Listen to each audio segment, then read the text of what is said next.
हम सब अपने ज़िले के डीएम या एसपी को तो जानते ही हैं, है ना? यही तो वो लोग हैं जो हमारे शहरों को, हमारे ज़िलों को चलाते हैं। पर कभी सोचा है कि हर महीने इनकी सैलरी आती कहाँ से है?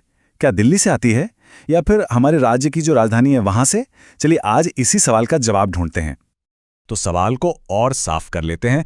एक उदाहरण लेते हैं। मान लीजिए उत्तर प्रदेश का कोई जिला है। वहां के जो डीएम साहब हैं, उनकी तनख्वाह कौन देता है? दिल्ली में बैठी केंद्र सरकार या लखनऊ में बैठी राज्य सरकार? अब आप सोच रहे होंगे कि ये तो बड़ा सीधा सा सवाल है, पर जवाब उतना सीधा है नहीं, और यही जवाब हमें ये बताता है कि हमारी सरकारें असल में काम कैसे करती हैं।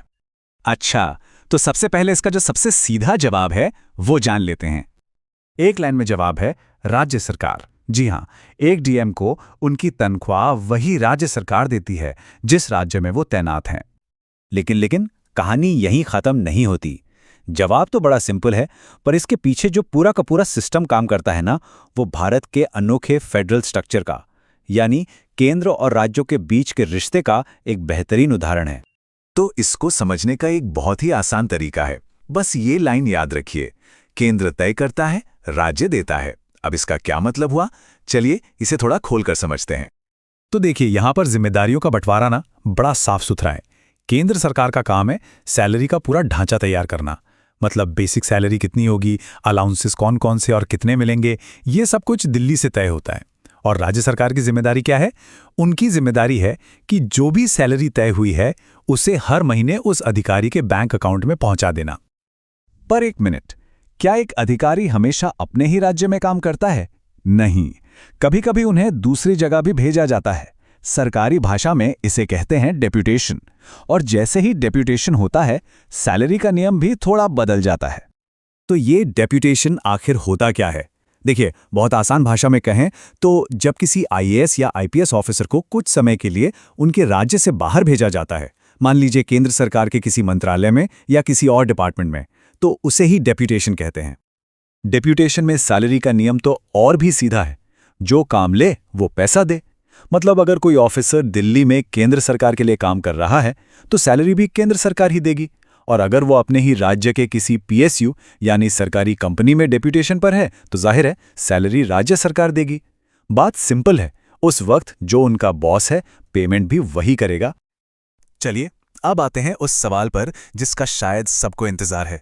आखिर इन टॉप अधिकारियों को सैलरी मिलती कितनी है? एक बहुत दिलचस्प बात यह है कि चाहे कोई आईएएस बने या आईपीएस, करियर की शुरुआत एकदम एक ही पायदान से होती है। मतलब शुरू में दोनों की सैलरी बिल्कुल बराबर। तो शुरुआती बेसिक सैलरी होती है 56,100 रुपए महीना। ये 7th पे कमीशन के हिसाब से है। पर यहां एक बड़ा लेकिन है, ये सिर्फ बेसिक सैलरी है।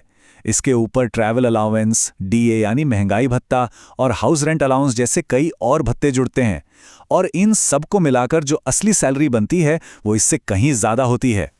तो शुरुआत तो एक जैसी होती है, पर जैसे जैसे करियर की सीढ़ियां चढ़ते जाते हैं कहानी थोड़ी बदल जाती है। सीनियर लेवल पर पहुंचते पहुंचते आईएएस और आईपीएस की सैलरी में एक फर्क आ जाता है। एक आईएएस अधिकारी जब अपने करियर के बिल्कुल टॉप पर पहुंचता है तो उसकी बेसिक सैलरी 2.5 लाख रुपए महीना तक हो सकती है। ये भारत की सबसे ज्यादा सरकारी सैलरियों में से एक है।